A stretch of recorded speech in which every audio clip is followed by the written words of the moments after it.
Magluto tayo ng zucchini. Tanggalin natin ang loob ng zucchini. Ayan. Tatanggalin natin, guys. Ayan, guys. Tatanggalin natin ang loob. Pero hindi naman natin tanggalin lahat, guys. Yung ano lang, tamang-tama lang ang yung masisidla natin ng karne. Ayan. So ngayon, guys, lagyan natin ng karne. Giniling na karne.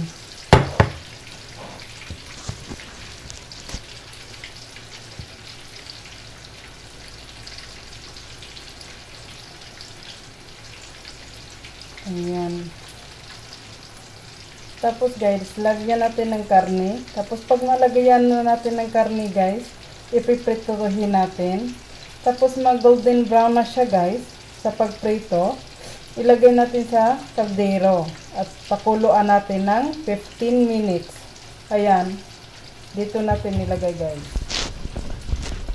Ayan, guys, naprito na.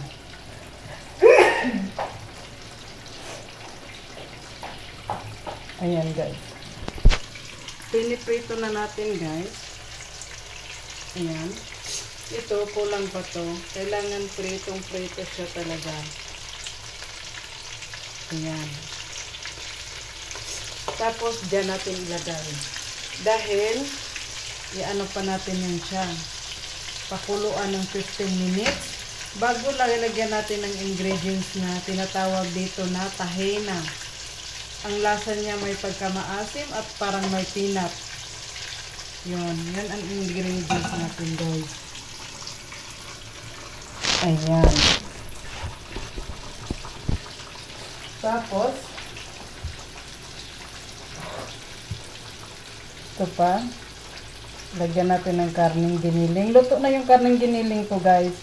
Tapos yung guys, yung sabaw nito, lalagyan ng tahina at lemon.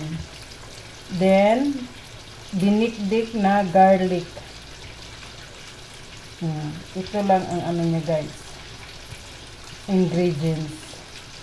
So, ayan, full na siya. So, ilagay na natin dito.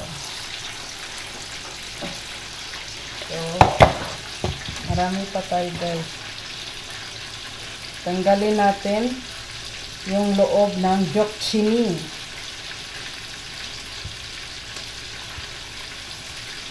Ayan. Tatanggalin natin.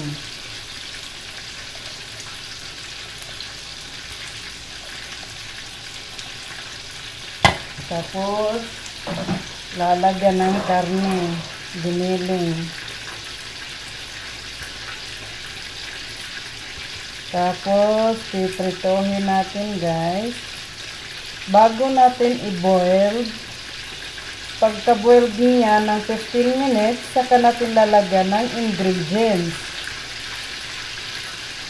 Asin, lemon, tahin, liquid. O, nasa inyo na, guys, kung ano ang ilalagay yung ingredients. Iba-iba naman tayong panglasa. Pwede din na tomato paste lang. Ayan. Lagay natin, guys. Tapos titingnan natin yung iba. Ito, guys, okay na to. Ayan, okay na siya. Lagay natin dyan.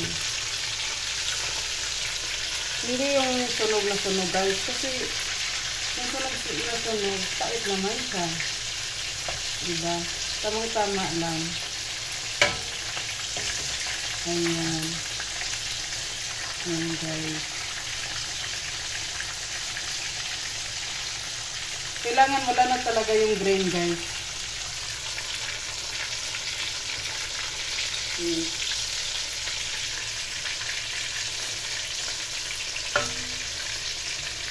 Ayan. Okay na to, guys.